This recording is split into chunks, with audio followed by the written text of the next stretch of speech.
नमस्कार, मी पंजाब डक. 7 जून पासून ते 14-15 जून पर्यंत मोसमी पाऊस येणार आहे, मान्सूनचा पाऊस येणार आहे.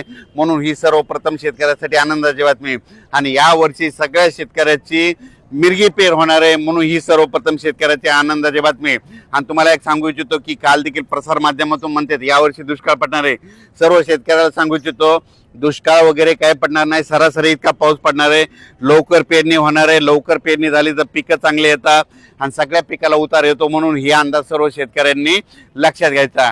त्याच्यानंतर मुंबईकर, पुणेकर आणि कोकणपट्टी या परिसरातल्या सर्व शेतकऱ्याला सांगू इच्छितो 10 तारखे ते 14 तारखेच्या दरम्यान कोकणपट्टी सातारा, सांगली, सोलापूर पासून ही जी अशी कोकणपट्टी इकडे पूर्ण, त्याच्यानंतर मुंबई तिकडे मुसळधार पाऊस पडणार आहे. काही ठिकाणी अतिवृष्टी देखील होणार आहे, म्हणून हा अंदाज लक्षायचा. सातारा जिल्हा, रायगड, त्या सिंधुदुर्ग त्या परिसरामध्ये 10 ते 14च्या दरम्यान काही काही ठिकाणी अतिवृष्टी होणार आहे. म्हणून कोकणपट्टीच्या शेतकऱ्यांनी अंदाज लक्षायचा आणि आपण आपल्या पिकाचं नियोजन करायचं. मुंबईकरांना देखील मुसळधार पाऊस पाहायला भेटणार आहे.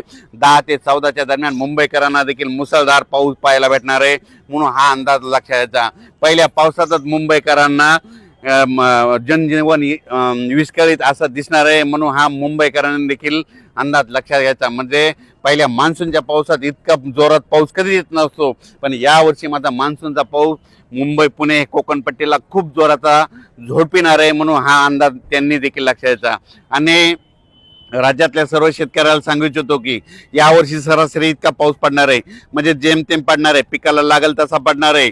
म्हणून शेतकऱ्यांनी यावर्षीचं साल खूप चांगलं आहे आणि लवकर पेरणी होणार आहे, म्हणून हे अंदाज लक्षात घ्यायचा. अचानक कंप्लीट 6 दिवस पाऊस यायला शिल्लक राहिलेले आहेत मोसमी पाऊसला.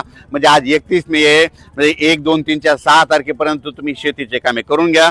कारण की 7 जून पासून ते 14-15 जून पर्यंत राज्यामध्ये मान्सूनचा पाऊस येणार आहे, सगळीकडे बरसणार आहे आणि सगळ्याच्या पेरण्या लागणार आहेत, म्हणून हा अंदाज लक्षात घ्यायचा. शेतकऱ्याला एक सांगू इच्छितो की ज्यांना पेरणीचा निर्णय घ्यायचा, जमिनीमध्ये ईदभर ओल गेली तर तुम्ही तुमचा पेरणीचा निर्णय कधी घेऊ शकता, म्हणून हे तुम्ही स्वतः लक्षात घ्यायचं. त्याच्यानंतर हा जो पाऊस येणार आहे तर या पावसामध्ये, मोसमी पावसामध्ये, मान्सूनच्या पावसामध्ये गारपीट कधीच नसते, पण ह्या पावसामध्ये गारपीट पाहायला भेटणार आहे. म्हणून बीडकरांनी हा अंदाज बीड संपूर्ण जिल्ह्यातल्या शेतकऱ्यांनी अंदाज लक्षायचा. सोलापूर जिल्ह्यातल्या शेतकऱ्यांनी देखील अंदाज लक्षायचा. त्याच्यानंतर धाराशिव जिल्हा, परभणी जिल्हा, इकडं अहिल्यानगर जिल्ह्यात देखील गारपिटीसह मध्ये पाऊस पडणार आहे, म्हणून हा अंदाज अहिल्यानगरच्या जिल्ह्यातल्या सर्व शेतकऱ्यांना लक्षायचा. गारपीट सगळीकडे होत नसते, फक्त वेगवेगळ्या ठिकाणी होते, म्हणून हे देखील लक्षात घ्यायचं. सातारा, सांगली देखील, कोल्हापूर देखील खूप जोराचा पाऊस पडणार आहे, मुसळधार पडणार आहे, म्हणून कोल्हापूरच्या शेतकऱ्यांनी अंदाज. पुणे भागात देखील खूप जोराचा पाऊस पडणार आहे, पण पुणे पश्चिमात मुसळधार काही ठिकाणी अतिवृष्टी होणार आहे, म्हणून हे देखील पुणेकरांनी लक्षात घ्यायचं. त्याच्यानंतर नाशिक जिल्ह्यात देखील चांगला पाऊस पडणार आहे, म्हणून नाशिकच्या शेतकऱ्यांनी अंदाज लक्षात. उत्तर महाराष्ट्रामध्ये आज देखील, म्हणजे आज 31 मेलाच आजच बऱ्याच ठिकाणी पावसाला सुरुवात होणार आहे. नंदुरबार, धुळे, जळगाव जिल्ह्यामध्ये, नाशिक जिल्ह्यामध्ये, मालेगाव त्या तालुक्या परिसरामध्ये बऱ्याच ठिकाणी आज देखील पाऊस पडणार आहे, म्हणून त्या देखील शेतकऱ्यांनी लक्षात घ्यायचं. पण त्याच्यानंतर मान्सूनचा 7 ते 14चा माझा तुमच्याकडे देखील चांगला पाऊस पडणार आहे, म्हणून हे देखील अंदाज लक्षात घ्यायचा. मराठवाड्यामध्ये सांगायचं झालं तर परभणी जिल्हा, नांदेड जिल्हा, हिंगोली जिल्हा, जालना जिल्हा, संभाजीनगर, बीड जिल्हा, धाराशिव जिल्हा, लातूर जिल्हा या मराठवाड्यात देखील चांगला, म्हणजे ह्या 1-2 जून आणि त्याच्यानंतर 7 ते 14चा खूप जोराचा पाऊस पडणार आहे, म्हणून हा अंदाज लक्षात द्यायचा. तुरळक भागात गारपीट देखील होणार आहे या मोसमी पावसात, म्हणून हे मराठवाड्याच्या शेतकऱ्यांना देखील अंदाज लक्षात द्यायचा. विदर्भात देखील आज 31 मे, विदर्भात देखील आज 31 मे ते जवळपास 5 जून पर्यंत दररोज वेगवेगळ्या भागामध्ये आजच बऱ्याच ठिकाणी पावसाचं आगमन होणार आहे. दुपारी 2:30-3च्या नंतरच विदर्भात देखील पाऊस पडणार आहे आणि रात्री देखील पहाटे झाला, पण आज देखील दुपारी 2:30-3च्या नंतर विदर्भात देखील पाऊस, अकोला, अमरावती, वर्धा, बुलढाणा, मेकर ह्या परिसरामध्ये, लोणार परिसरामध्ये आज देखील पाऊस पडणार आहे, म्हणून हा अंदाज लक्षात घ्यायचा.